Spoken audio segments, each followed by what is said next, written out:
সেদিন যে গেলাম বাজারে বিটরুট কিনবে, তারপর তো লগাম করে থুয়েছি, সেটা আপনি জানেন। তো এখন সংরক্ষণ করার পালা, আসেন সংরক্ষণ করি। তো hi friend, this is Tasnim from Tasnim's creation. ওরে সিরিয়াসলি শীতকালে গোসল না করতে করতে কত ময়লা জমেছে। তো বিটরুট গুলিকে আগে গোসল করায় গায়েতে ময়লা বাই করে দিই, কত ময়লা যে বাই হচ্ছে। তো আমি এই বিটরুট দিয়ে প্রতিদিন সকালে একটা ড্রিঙ্কস বানাই খাই। তো সেই জন্যই আর কি বিটরুট কিনে রাখা, পরে কিনলে তো মেলা টাকা করে কিনা লাগবে না। এখন তো কিনছি 60 টাকা করে, পরে কিনলে কিনা লাগবে নি 180-200 এরম। তো তার থেকে কি এখন কিনে ফ্রিজে রাখাই ভালো। তো এর কিন্তু একবার করে গোসল করালে হবে না, 3-4 বার গোসল করা দিবেন। তারপরে এর চুলের অবস্থা তো খুবই খারাপ, তাই আমি নেড়ি করে দিচ্ছি। ঠিক আছে, কইরে ফাইন করে পরিষ্কার করে জামা কাপড়ও কিন্তু খুলি লিয়া লাগবে। জামা কাপড় খুলি লিছি, এবার ফাইন করে কাটা লাগবে, ঠাস ঠাস ঠাস ঠাস করে। ঠাস ঠাস করে তো কাটার কথা কওয়া সহজ, কিন্তু মাল যে শক্ত শক্ত, কাটতে কাটতে আমার হাত ব্যথা হয়ে গেছিল, বুঝছেন। তো এই বিটরুটের শরবত যদি আপনারা বাসি পেটে খাবে পারেন প্রতিদিন সকালে, তাহলে কিন্তু স্বাস্থ্যের জন্য অনেক ভালো, স্কিনের জন্য অনেক ভালো।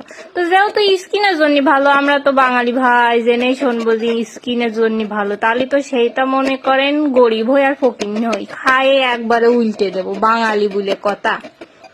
তো আমিও সেই কামই করতেছি আর কি, মেলা দিন ধরেই খাচ্ছি আমি।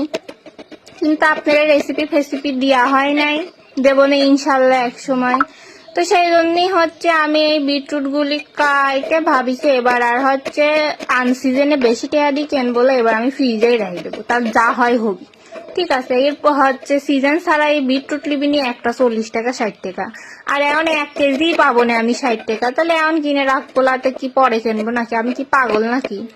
ফাইন করে যে কাটিয়ে দিচ্ছি কিচি কিচি কিচি কিচি, আপনারা চাইলে লম্বা করেও কাটতে পারেন। আমি ফাইন করে স্কোয়ার স্কোয়ার করে কাটিয়ে দিচ্ছি, দেখতে কিন্তু ফাইন লাগে, আর কালারটা তো সুন্দর, সেই সুন্দর লাগে আমার কাছে। তো এভাবে সব কাটিয়ে নেবেন, ঠিক আছে। তারপরে কাটিলিয়া হয়ে গেলি পরে এটা হচ্ছে বক্সে ভরে আমি তো সংরক্ষণ করবই। আপনারা চাইলে বিটরুট হচ্ছে সালাদ করে খাবির পারেন, সবজি বানা খাবির পারেন, আবার হচ্ছে প্রতিদিন কিন্তু আপনারা ড্রিঙ্কস হিসাবেও খাবার পারেন। তাও আমি শর্টে আপনারা বলে দিই, অল্প একটু বিটরুট নেবেন, একটু আদা নেবেন, একটু হলুদ নেবেন, কাঁচা হলুদ, আর একটু লেবুর রস দিবেন, এর মধ্যে একটু গাজর দিবেন, দিয়ে ব্লেন্ডারে ব্লেন্ড করে আপনারা বাসি পেটে খাবার পারেন। চালে পরে এর মধ্যে 2-1 গোলমরিচও দিবার পারেন। তো আমার বিটরুট কাটা শেষ, আমি এখন বক্সে ভরে ডিপ ফ্রিজে ঠাস করে রেখে দেব।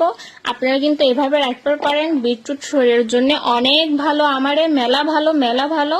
আমি রাখিছি, আপনারাও রাখেন, চাইলে অনেকভাবেই বিটরুট ইউজ করা যায়। তো সবাইকে আল্লাহ হাফেজ।